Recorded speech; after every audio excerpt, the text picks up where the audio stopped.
Hello there, I'm Gloria Makarenko. Now, our city is home to so much good food and good films and good fun, so let's explore it together, shall we? This is Our Vancouver.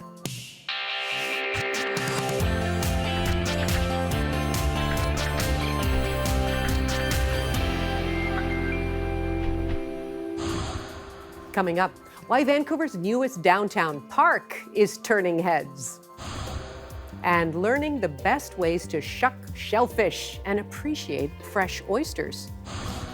But first, a local music video casts a Hollywood actor in a new role.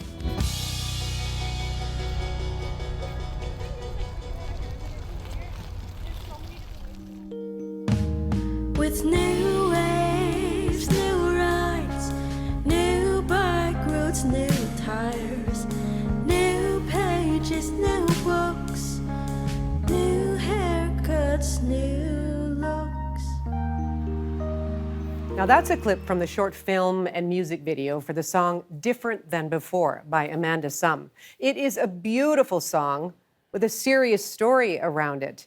And with us today is Mayumi Yoshida. Mayumi is the writer and director of that film, and it is so nice to have you here. Thank you for having me, Gloria. Now, what we just saw, that looks like a fun moment, but this whole scene is sort of set around a family out for a dim sum, looking a little bit uncomfortable in terms of how to react to some comments they're getting from a table nearby. Can you take us a little bit through that scene? Yes, absolutely. So Sarah, who is the character singing at the karaoke, it's her engagement party, and there's these hecklers who are at the table afar at the restaurant who throws some racial slurs towards them and kind of mocks them for enjoying themselves, just having a great time. And then that leads to the daughter wanting to confront, but the father actually stops her.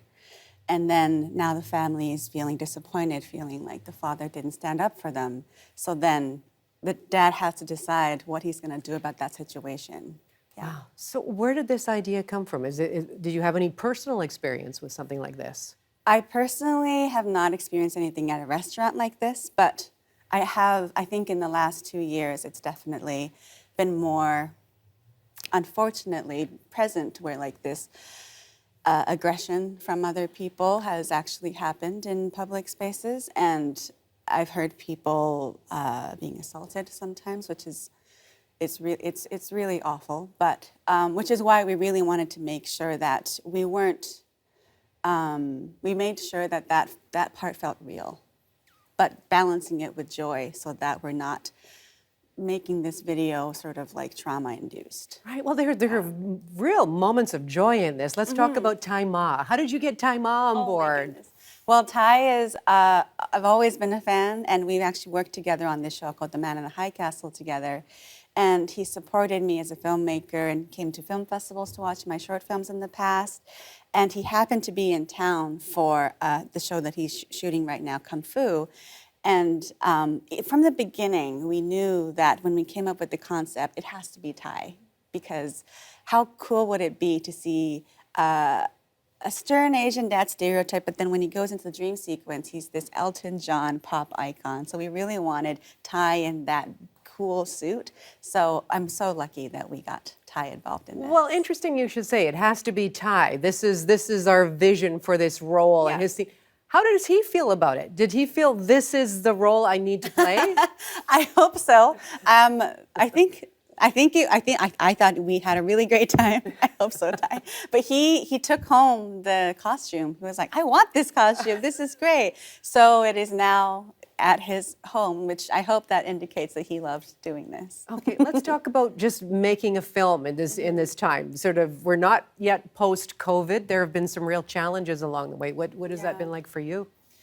It has been challenging to just connect with people. And I always my goal is to create a family on set. And so working together with masks on is always a challenge, but I forgot how amazing it feels to actually work in person and then seeing performances in person as well. Everything just felt like, when we've been developing this for like 2 years now, so it really was sort of like finally it all came together. Okay, but you had a certain plan going into this film and you made some changes along the way. You actually altered the last scene. Can you tell us about that? Yeah, absolutely. So Ty, when he read the script, he loved it, and then he just mentioned that there's this one thing he felt that and when you watch the video, you'll see, but in the end, the whole restaurant stands up to the hecklers with the dad. But originally it was just the father.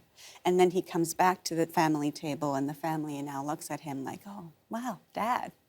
But he felt that he's had an experience similar like this, what we see in the film. And he was the only person who stood up in that moment. And he felt that if everybody stood up with him, he didn't have to go through that. So he felt that indifference is just as bad. And that message was powerful to me, and I felt like I really wanted to include that in the story. So we came up with the idea that why don't we all, like everybody is inspired by this one person and their courage of standing up for their family. And in unison, there's more power. So that kind of changed the ending. Wow. And it's wonderful how you manage to balance, difficult subject matter, uncomfortable moments like that, with some real joy and hope as well. Let's talk about the song. Yeah, well, originally when Amanda wrote this song, it was inspired by her feeling of seeing how the world is changing because of the Asian hate crimes. And because of that core inspiration was so important to me as a storyteller as well. We wanted to make sure that the social message is there, but knowing Amanda, she is such a joyful person and her work really centers with joy. So we wanted to make sure joy was at the center of the story and the visuals. And I also believe that, especially we knew we wanted to release on Asian Heritage Month, celebrating Asian culture, empowering Asian cultures, and our heritage was really important to me. So I wanted to make sure that balance was there.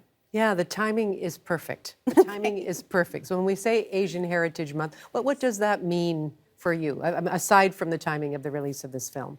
I think it means we still have a long way to go in terms of representation. There's a group of us who are a little bit more well represented in media, but not all of us. So I think it's a really great moment for all of us to take a look at all of our cultures because it's multicultural, it's multi-ethnic, it's multilingual.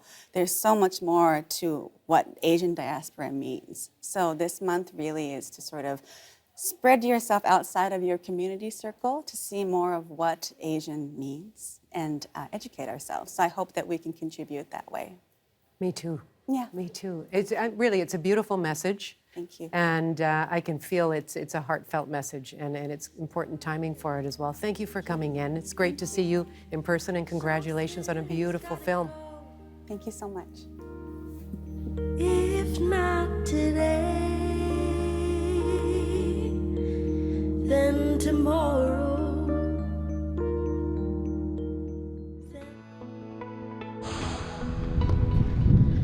Hi, my name is James, and this is our Vancouver.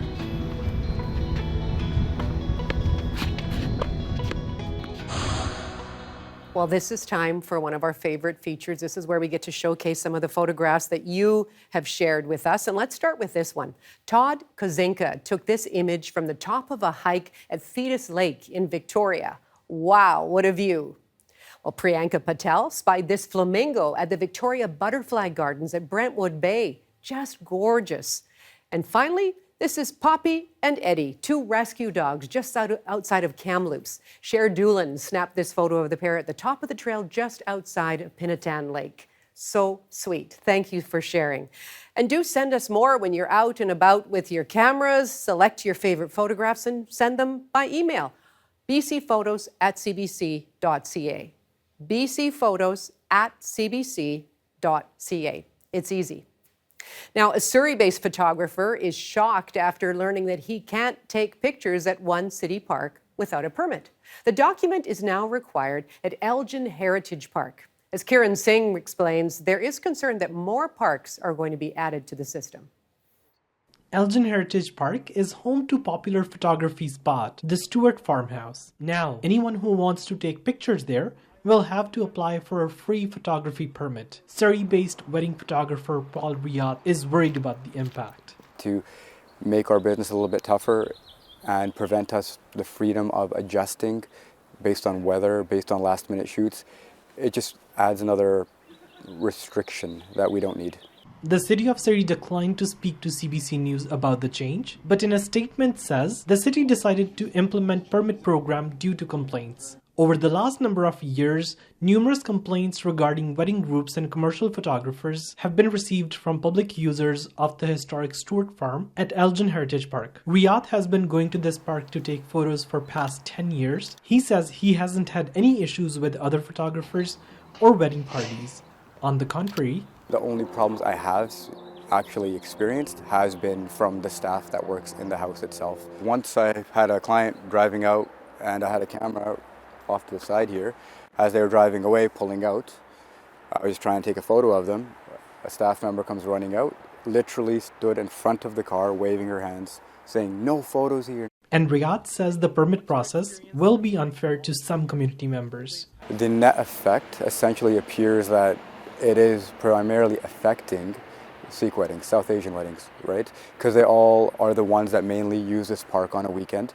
They're the ones that have larger groups. The permit only has certain time slots available. As many South Asian wedding ceremonies happen before noon, most are looking to take photos in a limited time slot between noon and 3 p.m. before the reception. I'd say about 90% of photographers here, or at least 90% of the photographers here on a weekend, are South Asian. The city says the program is not targeted at any communities. In fact, the city is planning on expanding this program to other parks. Up next is Glades Woodland Garden in the fall. Kiran Singh, CBC News, Surrey. Coming up, scientists are celebrating the growth of plants in dirt from the moon. Johanna Wagstaffe is going to explain the significance of this success.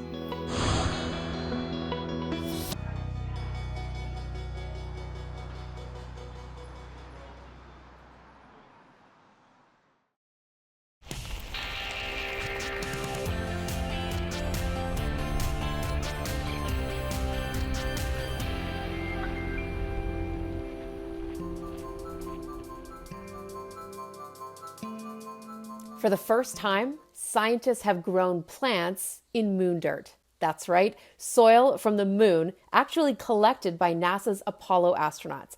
Researchers had no idea if anything would sprout in the harsh moon dirt and wanted to see if it could be used to grow food by the next generation of lunar explorers. The results stunned them. The University of Florida's Institute of Food and Agricultural Sciences were given just 12 grams of moon dirt to try to sprout their seeds as part of their experiment. The team planted fail cress. It's a small annual weed related to mustard and cabbage. As for the dirt details, extra sample for you, Houston. Scoop's got dirt in it. Well done, Troops. Some of the soil was returned by Apollo 11's Neil Armstrong and Buzz Aldrin. Now for the incredible news, all of the seeds sprouted. The downside was that after the first week, the coarseness and other properties of the lunar soil ended up stressing the small flowering weed so much that their growth was ultimately stunted. It turns out that the longer the soil was exposed to cosmic radiation and solar wind on the moon, the worse the plants seemed to do. One solution might be to use younger geologic spots on the moon, like lava flows, for digging up and planting. The environment also could be tweaked, altering the nutrient mixture or adjusting the artificial lighting. In fact, as part of the experiment, the same seeds were grown in volcanic ash alongside the seeds in the moon soil, and they fared much better. And the timing is good. 6 nations have plans to visit the moon in the next year, with long-term plans for lunar bases and long-term stays.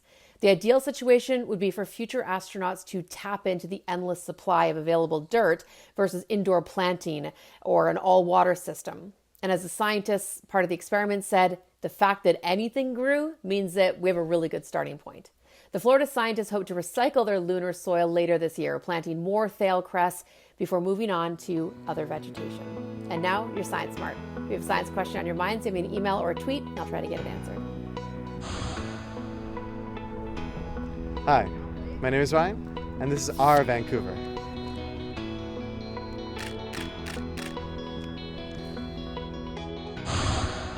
Johanna, thanks so much. You are watching Our Vancouver. I'm Gloria Makarenko. Now, BC is home to a fantastic tied-to-table shellfish company with a long history and a convenient downtown Vancouver location, too. So joining us here in studio is Tommy Shorthouse. Tommy's the executive chef of the Fanny Bay Oyster Bar and Shellfish Market. Tommy, hello there. Welcome. Hello. Thank you so very much for having me, Gloria. Oh, you've got such a spread here. You know, I'd like to hear a little bit more about the history of Fanny Bay Oyster. What makes it so special? Absolutely. So Fanny Bay itself is a 40-year running company, and it's been going for 40 years, and it's a fifth-generation family-owned and operated operation here up on the West Coast, an hour drive north of Nanaimo, so very close to home. Very, very cool.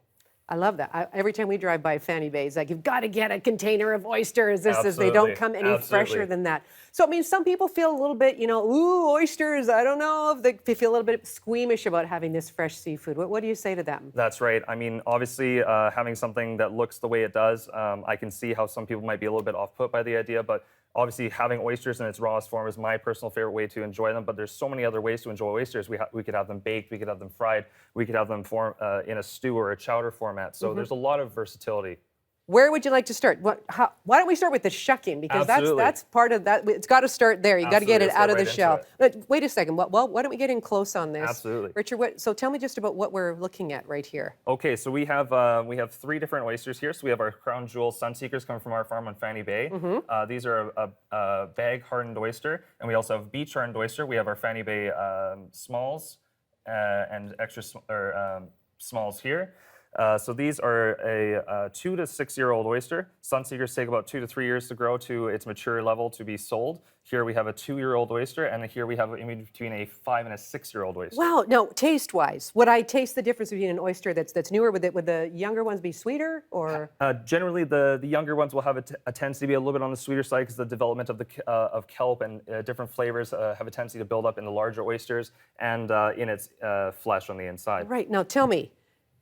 Do pearls actually grow inside the oysters? Absolutely, and we've been blessed to have a couple join us ourselves. So we have a little pearl jar at work, what we like to call a little pearl retirement fund. But we're a long way away from that. But yes, they are few and far between, though. That is awesome. Okay, back to the shucking. Okay, now. perfect. Talk about your technique. Absolutely. Why don't you? Okay, so we have an oyster here, beautiful Fanny Bay. Beach hardened oyster. So because they're bivalves, they're adhered to the shell on both sides. So typically it's on the top third of the shell here, and we're going to use the hinge here, which is the butt end of the oyster here. Okay. So we're going to enter the oyster just very carefully until you just hear a little bit of a pop. Ah, that was a pop. So we've released a little bit of pressure on the oyster. Have you ever hurt yourself doing this? Oh, a couple times, but I don't like to talk about that. It takes some practice. It does, absolutely. It's a skill and has taken a long time to master. So you could try it at home. It is definitely something you can try at home. But with care. With care, with due care and attention. And it's still attached to the bottom, is that how it works? It is, that's correct. So normally what we would do at the restaurant is we would shuck the oyster, we would present it. This would be one that we wouldn't serve in its raw form because it would just be a little bit on the damaged side. But what we would do with this one is we would place it on a sheet like this and we would serve it to the guests and coat it in butter, in the sense that we would coat it in butter in a panko gramolata, which is an application we do at the restaurant. Beautiful. So we go from raw before and after the baked application, which is also another way that that you could do it at home. Okay, and what's this now? This is a different way of preparing the oysters? Correct, that's right. So we have the same oyster here, but they've been dredged lightly and emulated with a little bit of a chili sauce that we do in-house, meant to kind of imitate the idea of a fried chicken from Taiwan. So it's our fried oysters. Great. Now, can I try one of these ones? Absolutely. These are the raw ones. So what have we got here for a sauce? So pairing with our oysters, obviously I'm a purist myself, so I personally like enjoying the oysters in its rawest form and without anything by themselves. You want to taste the sea. That's right, and they are just like a wine. They're a product of their environment, and they are very much something that takes a long time to grow. Yeah. So I do with maybe a small light amount of mini net to bring out the inner brininess of the oyster. What's in a mini net there? So a mini net is an acidulated liquid, usually vinegar based. Here we have a apple cider mini net with shallots and black pepper and freshly grated horseradish and lemon for all those that want to get a little bit jazzier. Okay, would you suggest I go for the jazz? Because I do like the horseradish. Why don't I try one with just the mini net? For sure. First impressions? It's light, it's sweet, very, very fresh tasting. Excellent. Very fresh. And no, you basically don't have to chew. That's right. It's so soft. That's right. I would recommend a guest who is new to oysters to give it 1 or 2 chews before swallowing the oyster. No, I did chew it, Excellent. but I just was trying to point out it was very, very fresh tasting. Absolutely. That's lovely. Now, Fanny Bay, you're involved as well as in a seafood festival? That's right. We will be participating in a seafood festival that hasn't been able to go on for the past 3 years due to COVID and restrictions. So we will be participating in the BC Seafood Festival on June 3rd and 4th. We also have a couple other things coming up. We'll be celebrating our birthday on the June 23rd, which is our 6-year birthday that Fanny Bay has been open for. Very excited. Awesome. Now, okay, you just keep going because I'm eyeing Absolutely. this chowder over here. How do you make this chowder? So this is the milk-based, cream-based chowder? That's right. So it's a New England-based chowder. So instead of clams or other seafood, we've replaced it with obviously the unctuousness of our oysters and put them at the forefront of the conversation. What's on the chowder? Is that a little chili oil? It is a little chili paprika oil with some freshly chopped I'm chives. going to get one with a chunk there. And as we're doing that, I'll plate these up. So these are the grilled oysters I was mentioning before, and this is kind of an idea of how we would do these in the restaurant. I'm going to taste the chowder, and I want to thank you very, very much for Thank you very coming in, much. Chummy. Enjoy the festival, and congratulations on 6 years. Thank you so much, Gloria. Thank you for having me. Appreciate it. That is gorgeous and smooth. I'm getting just a little kick of the chili. Just a little kick. Thank you. Gorgeous. Ignore all the warning signs. Fall for you every time. Don't call me baby. If you want to go and see some live music, hot off performing a medley of her hits at the Junos, Avril Lavigne continues her cross-Canada Bite Me tour, landing in Vancouver Tuesday, May 24th, playing the Doug Mitchell Thunderbird Sports Centre. Talk to you. I know exactly what I want from you. You're alright. Then Toronto rock band The Beaches plays 2 nights at the Commodore Ballroom with the Blue Stones from Windsor, Ontario. That's Wednesday, May 25th and Thursday, May 26th. Hey, I'm Grant Lawrence from CBC Music, here to let you know that it is now time to vote for your favorite artists in CBC Music's Toyota Searchlight 2022. That's our yearly hunt for Canada's best undiscovered musical talent. Over the past month, thousands of Canadian musicians have uploaded their best original song, and now it's time for you to help us decide who makes the top 100. Check out some of these early favorites that have caught the ears of our producers. Clearly depressed, still looking on the bright side. Things could change. 10 years past, you've got here on your own. Not quite perfect, but there's still room to grow.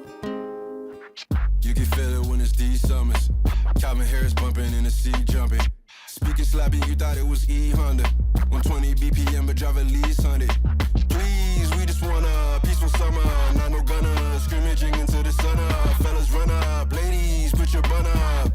Peaceful if the cops try to run up, Some cliches, I just had to make a list. Only sound defines all the feelings in your mind. So take a chance, grab the hand that feeds and sing with the symphony.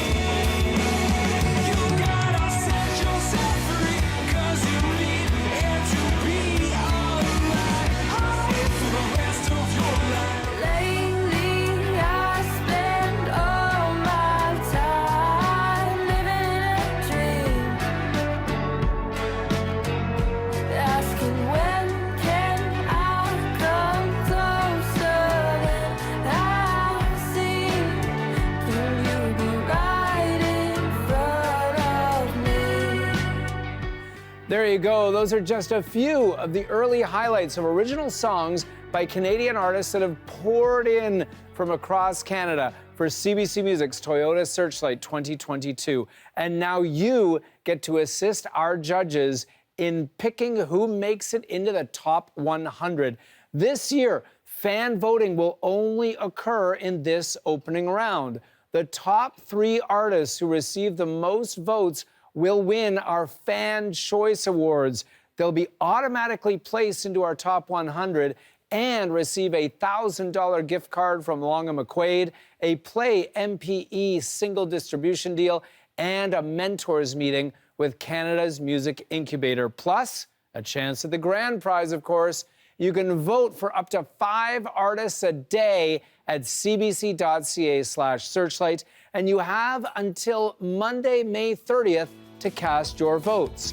CBC Music's Toyota Searchlight Top 100 Artists will be revealed on June 8th. I'm Grant Lawrence from CBC Music. I'll check in with you again soon. It may not be pretty, but the industrial land crisis is real. Yute Lee will be here to explain.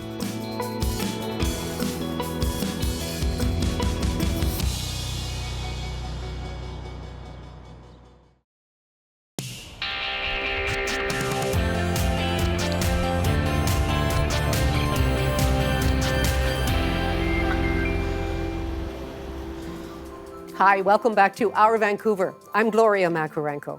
Now, Yute Lee explores the issues in our neighborhoods that affect our daily lives. And this week, he's looking at how cities redevelop industrial sites, such as warehouses and factories, into fancy new apartments and shopping districts. The problem is that can lead to a critical shortage of industrial land. There's a neighborhood in New Westminster, British Columbia that I think is a bit strange. It's called the Brewery District. You can't miss it. Its name is proudly printed on signs, flags, and spelled out in big block letters. But there's a key thing missing in New Westminster's Brewery District. The breweries. There's not a single one. There's an insurance broker, a freshie, a poke bar, but the only thing brewing here is coffee. Well, I think there's something else brewing here too.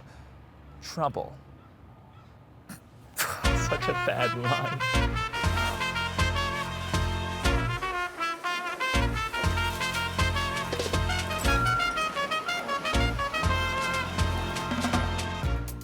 The Brewery District was once home to an actual brewery, the Labatt Brewery, makers of Budweiser, Bud Light, and other respectable beverages. But in 2004, the building was closed, and then later redeveloped into this brewery-free brewery district. Now the problem isn't that this neighborhood is essentially a lie, or that my Budweiser now comes from the other side of the province. No, the problem lies with what this neighborhood replaced: industrial land. That is land reserved by local governments for large and loud businesses, like factories, warehouses, and breweries. These are businesses that people typically want far away from their homes, so it makes sense to have areas set aside for them. But recently, more and more cities have been redeveloping industrial lands. Safeway's warehouse in Burnaby, now about to become 20 apartment buildings with shops and restaurants. This warehouse in Halifax, bulldozed to make way for an apartment complex with shops and restaurants. And Mr. Christie's Cookie Factory in Toronto, once known for Oreos and Chips Ahoy, it'll soon be known for 15 apartment towers with a mix of condos, offices, a new park, and of course, shops and restaurants. This is such a common occurrence that many have described it as a crisis. Okay, hold on. A crisis? Really? There are many crises out there. The housing one, the climate one, and my existential one. But since when did we care so much about warehouses? What's so wrong about turning industrial lands into this? Shops and housing? It's a fair point. We actually have a long history of building over industrial lands in North America. Case in point, False Creek in Vancouver. It was once an industrial district at the heart of the city, with sawmills, warehouses, and train tracks. But in the 70s, False Creek began to transform into a residential neighborhood. Today, those lands hold some of the hottest waterfront real estate in the city. Instead of sawmills and warehouses, there are glass condos with dog parks and a seawall. Of course, people love it. But this isn't just about looks, it's also about money. Building housing and shops on industrial land is incredibly profitable for developers and generates tons of new taxes for local governments. Get on my level. Get on my level. I'm too fly, up too high. Get on my level. It's good old-fashioned capitalism mixed with new urbanism. We get rid of smokestacks, build trendy new neighborhoods, and make way more money. But repeat that over and over again over several decades, and you end up with a bit of a problem. In many cities today, there is barely any industrial land left at all. For example, this is all the industrial land in Metro Vancouver, and this is what is left over for any new industries. tiny little pockets and slivers here and there. But at the same time, industrial land is kind of a hot commodity right now. First off, there are a ton of new businesses looking for industrial spaces. For example, you have food processing companies like vegan cheese producers and chocolatiers. Then there are biotech labs, welding shops, film studios, even artisan jewelry makers, and that's just to name a few. But some of the largest demand right now is coming from the shipping and logistics industry. The rise of e-commerce and global trade has created a huge demand for spaces that manage the flow of goods. More port terminals to unload containers off ships, and way more warehouses to store and sort those goods. And recently, the COVID-19 pandemic has put that demand into overdrive. Lockdown measures around the planet have caused huge disruptions to global trade. So now, companies are looking to stockpile their goods so they don't have to rely so much on these supply chains. That will require way more warehousing space, which will require way more industrial land. But finally, caught in the middle of all that are industries that are actually quite essential to the functioning of a city. For example, when you take out your recycling, it goes to a recycling depot on industrial land. When you flush your stuff, it goes to a sewage treatment plant on industrial land. And if you got milk, you can thank the dairy processing plant, which you can find on... You getting the idea? All of that is vying for the little industrial land we have left, and it's getting cramped. With a few exceptions, most major industrial centers across Canada are near vacancy rates of 1%. Basically, any industrial space that can be rented out is already full, and that has resulted in skyrocketing rents. This is how much industrial rents have increased in just the last 3 years. In cities like Toronto, it's up by more than 60%. So what does that all actually mean? What does having an industrial land shortage look like on the ground? Well, it's difficult to say for certain, but we've begun to notice some patterns. First off, industrial businesses either leave a city or avoid setting up there in the first place. This is really apparent in a place like Vancouver. Its ports manage almost half the shipping containers coming in and out of the country, but many of the warehouses that process those goods are actually located in Calgary, like the main warehouses for Walmart, Home Depot, Canadian Tire, and Rona. So if you buy something from any of these stores in Vancouver, your item was most likely shipped in through the port of Vancouver, brought to a warehouse in Calgary, then trucked back to Vancouver. And the reason why is quite simple. Calgary has the industrial land available and Metro Vancouver does not. But those are businesses that are able to relocate elsewhere. For businesses that serve the local population, it's more likely that they just shut down. A common example is car repair shops. People still very much use their services, but many increasingly find themselves unable to keep up with the skyrocketing rents of industrial areas. The last pattern I want to mention isn't so much about businesses, but about the people working in them. It's worth noting that industrial lands tend to offer opportunities for those outside the service and knowledge economy, and these are typically well-paying jobs. In fact, studies have found that industrial lands hold a much higher concentration of middle-income jobs compared to a city's average.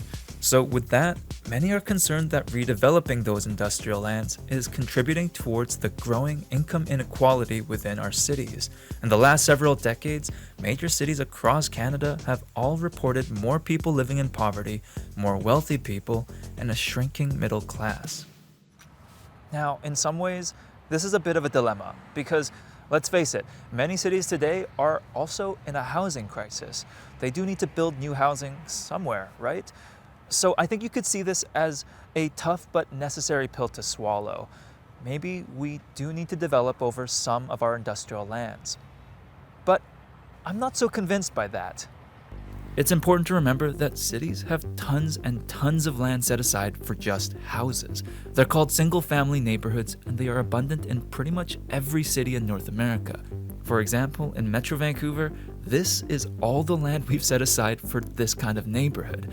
If we're talking about where we could add more housing, it's precisely these areas that I think we should be looking at first. But efforts to add more housing into single-family neighborhoods are almost always met with an outcry of resistance. Homeowners protest that new apartments will change the character of their neighborhoods, among other concerns. But if someone proposes building an apartment on industrial land, it's much less likely that there'll be public backlash. I think that makes you see the industrial land crisis a bit differently. We're losing industrial land not because we have to, but because it's the politically convenient thing to do. And for me, that points to a larger issue. Cities have limited amounts of land and many legitimate uses that compete for it, like housing, shops, and industry. And as cities grow, we have to carefully consider what we prioritize and why. But I think our priorities are often skewed by a very idealized aesthetic of what we like about our cities. You tend to see it on tourist blogs, social media, and real estate ads. That aesthetic rarely includes industrial lands. And I get it. It's hard to get excited about a warehouse or a sewage treatment plant. In fact, I would wager that most of us are very comfortable with those things being out of sight and out of mind. But while industrial lands might not always be the most trendy, Instagrammable thing, it will always play a critical role in supporting our cities. And I think reminding ourselves of that fact is the first step towards solving any industrial land crisis.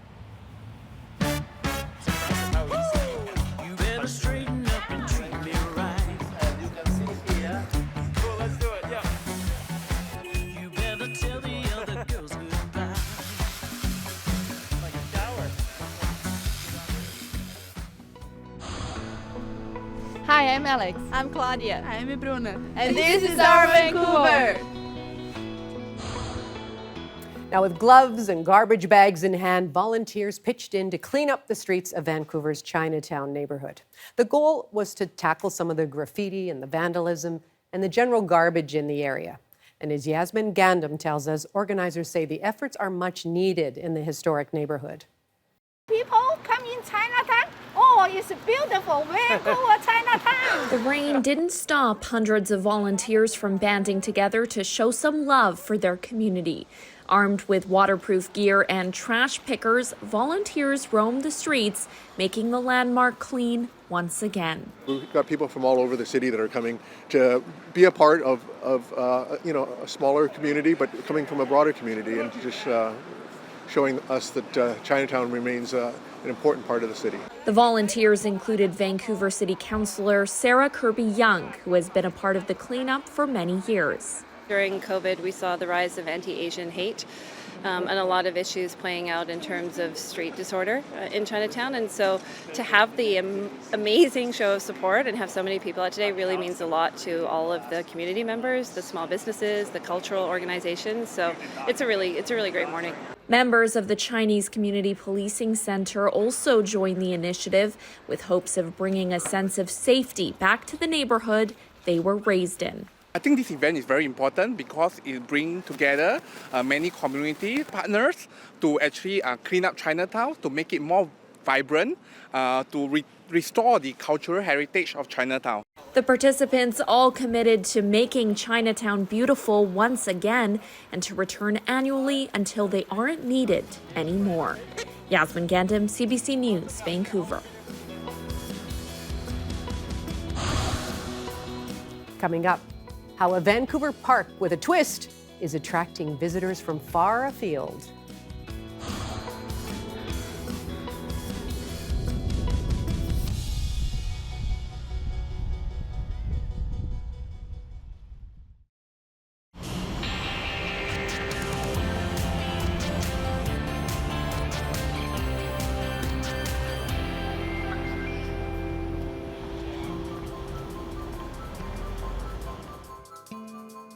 You are watching Our Vancouver. I'm Gloria Makarenko. Well, it is the newest addition to Vancouver's downtown, and it is getting rave reviews from the young, the very young, and the young at heart. Justin McElroy reports on why the new park works and what the city can learn from that. It's not like other parks. I think when everyone saw the plans and designs, people were a little bit surprised and intrigued because really it is unique to our system. But so far, the new space at Smythe and Richards is proving to be a hit. We've heard from people, Langley, North Shore, Surrey, who've driven in. It's attracting plenty of people for its big slide and unique overhead walkway. And unlike most Vancouver parks, it's designed to work well all months of the year. Natural grass just breaks down, turns to mud, particularly in our winter climate. So we have very durable surfaces here, whether it's the resilient rubber, the pavers, the concrete, or the wood deck that we're on. It's the start of an aggressive park building strategy in the city, with many scheduled over the next few years, faster than Vancouver has seen in quite some time. And with so many new parks being built in this city, what can the Parks Board learn from this one as it jumps into the great unknown? I think a lot of our system obviously was designed pretty long ago, and Vancouver's changed so much and so rapidly, and so we have to be responsive to what people need now. Dumont thinks maybe future parks could have designs that help with water conservation in the same way as Smythe and Richards. And the park board knows different parks are in different neighborhoods, each with unique needs. This park had to function in multiple modes. A daytime node, we're here just after school, so there's a few kids in the playground. It's going to have an evening mode, so we really spent some time designing the lighting to be just right because we're downtown. In the coming months, a cafe and artwork will come to Smythe and Richards, along with an indigenous name for the park. Meanwhile, the park board will turn its attention to consultations for new parks across the city, and maybe they'll turn out as good as this. Justin McElroy, CBC News, Vancouver. I am Matt, and you're watching Our Vancouver. It is gargantuan in size and ravenous, swallowing up everything in its path. We're talking about a black hole that no one had seen proof of until recently. And as Renee Filipponi reports, scientists, including a Canadian, could barely contain their excitement. This is the first image of the supermassive black hole at the heart of our Milky Way galaxy. It looks like a fairly rudimentary picture of what's known as Sagittarius A star, but this image took an international team of scientists years to produce. The black hole resides inside the dark region at the center of this image, where its gravitational pull is so strong the light cannot escape, and only darkness remains. The black hole is 4 million times more massive than the sun. The image was captured using 8 radio telescopes positioned around the world. In 2019, the same team also produced the first ever picture of a black hole, called M87. It's way bigger and 2,000 times further away than Sagittarius A star. Or we're fairly confident that there's a supermassive black hole at the heart of every massive galaxy. Canadian Daryl Haggard is one of more than 200 scientists working on the project. It's a little bit miraculous, really, that the human mind and human ingenuity and curiosity has taught us so much when we can't even leave our solar system. She says the image is confirmation that Albert Einstein got it right with the theory of general relativity more than 100 years ago, a complicated hypothesis that credited gravity with warping space and time by matter and energy and predicted black holes. It's like a verification of all of these ideas that we've had and we've been developing over many generations of scientists, just really brought literally to light. Where do you go? In a black hole, we don't know what happens. Science educator Marley Leacock says people are fascinated by black holes because so much is still unknown. She believes these images will lead to answers. But I really want to go more into how they change over like the time scale of a galaxy, right? Like how does a galaxy come to have a black hole in the center of the first place? A picture worth more than 1,000 words, a potential key to better understanding not just black holes, but the universe.